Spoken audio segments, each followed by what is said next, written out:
صبح فجر کے بعد سورہ اخلاص ایسے پڑھ لیں، پھر شام ہونے کا انتظار کرنا۔ بڑی سے بڑی حاجت شام تک پوری ہو جائے گی۔ ہر حال میں آج آزما لیں۔ بسم اللہ الرحمن الرحیم۔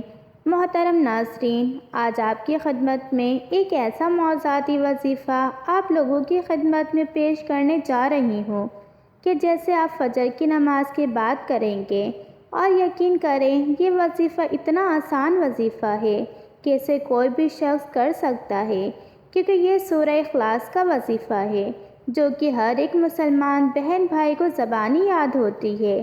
قرآن حکیم کی مختصر ترین صورتوں میں سے ایک ہے۔ ایسی کوئی مسلمان کی زبان نہیں ہوگی جس پر سورہ اخلاص نہ آئی ہو۔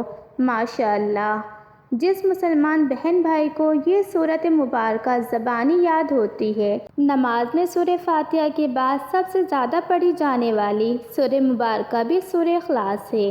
ناظرین، سورہ اخلاص کو ایک بہت بڑا درجہ حاصل ہے۔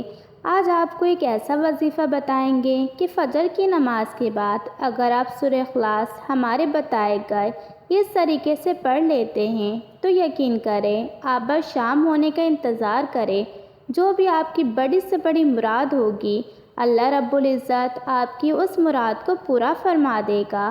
اگر پوری نہیں ہوئی تو کم از کم اس کے لیے اسباب آنا شروع لازمی ہو جائیں گے۔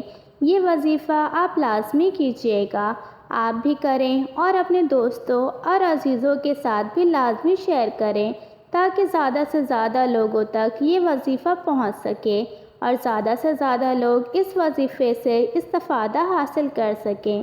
اس سے پہلے کہ ویڈیو کا باقاعدہ سے آغاز کریں اور آپ کو آج کے اس وظیفے کی طرف لے جائیں، سورہ اخلاص سے متعلق حدیث پاک میں کیا آتا ہے؟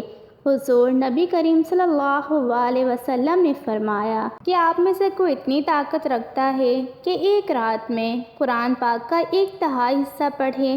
صحابہ پریشان ہو گئے۔ صحابہ سوچ میں پڑ گئے کہ ایسے کس کی طاقت ہے، ایسا کون ہے جو اتنی سکت رکھتا ہے کہ ایک رات میں قرآن پاک کا 1/3 حصہ پڑھے۔ نبی پاک صلی اللہ علیہ وسلم نے فرمایا، قل هو اللہ احد اللہ الصمد لم یلد ولم یولد ولم یکن لہ کفوا احد۔ قرآن پاک کے 1/3 حصے کے برابر ہیں۔ اگر کسی شخص نے ایک بار سورہ اخلاص پڑھی گویا کہ اس نے قرآن پاک کا 1/3 حصہ پڑھا۔ اگر کسی شخص نے 3 بار سورہ اخلاص پڑھی گویا کہ اس نے پورا قرآن پاک مکمل کرنے جتنا ثواب حاصل کر لیا۔ تو یہ ایک ایسی حدیث ہے جہاں سے ہمیں سورہ اخلاص کی اہمیت کا اندازہ ہوتا ہے۔ ناظرین، ایسی اور بھی بہت سی احادیث میں ہیں۔ جیسے جیسے آپ سنیں گے تو آپ کو سورہ اخلاص کی اصل اہمیت کا اندازہ ہوگا اور آپ اس کے وظائف ضرور کریں گے۔ سورہ اخلاص رزق میں اضافے کے لیے بھی پڑھی جاتی ہے کہ ایسے لوگ جو کہ بے روزگار ہیں یا جن کے گھر میں بے برکتی ہے، وہ لوگ یہ چاہتے ہیں کہ ان کے رزق میں برکت آ جائے، یا پھر کسی کے اوپر بے حساب قرضہ ہے تو وہ روزانہ کی بنیاد پر سورہ اخلاص کو اپنی زندگی کا حصہ بنا لیں کہ ہر نماز کے بعد کچھ نہ کچھ وقت نکال کر سورہ اخلاص کو کثرت سے پڑھنا شروع کر دے۔ آپ دیکھیں گے کہ آپ کی زندگی میں تبدیلیاں آنا شروع ہو جائیں گی اور آپ کے رزق میں برکت آنا شروع ہو جائیں گی۔ اگر کسی کے اوپر قرض ہے تو قرض سے نجات مل جائے گی، اور اگر کوئی شخص اگر یہ چاہتا ہے کہ اس کے رزق میں اضافہ ہو جائے تو رزق میں اضافے ہونے لگے گا اور اس کی مالی مشکلاتیں بھی حل ہونے لگیں گی۔ اب ایک ایسا وظیفہ آپ لوگوں کی خدمت میں پیش کروں گی جس سے آپ فجر کی نماز کے بعد کرو گے کہ اگر کوئی شخص فجر کی نماز کے بعد سورہ اخلاص کو اس طریقے سے پڑھ لیتا ہے اور اس کے بعد اپنی حاجت کے لیے اللہ رب العزت سے دعا کرتا ہے تو یقین کریں شام ہونے تک اس کی بڑی سے بڑی حاجت پوری ہو جاتی ہے، اور اگر نہیں بھی ہوتی تو کم از کم اس کے لیے اسباب پیدا ہونا شروع ہو جاتے ہیں۔ کچھ ایسی چیزیں ہوتی ہیں جن کو پورا ہونے میں وقت لگتا ہے، جیسے کہ کوئی شخص یہ چاہتا ہے کہ میری پسند کی شادی ہو جائے تو اب ظاہر سی بات ہے ایسی چیز پوری ہونے میں تھوڑا سا وقت لگتا ہے۔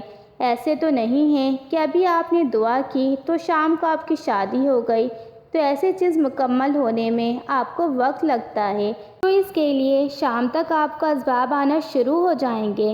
یا پھر آپ کی کوئی ایسی حاجت ہے جس سے آپ چاہتے ہیں کہ آپ کو امتحانوں میں کامیابی مل جائے۔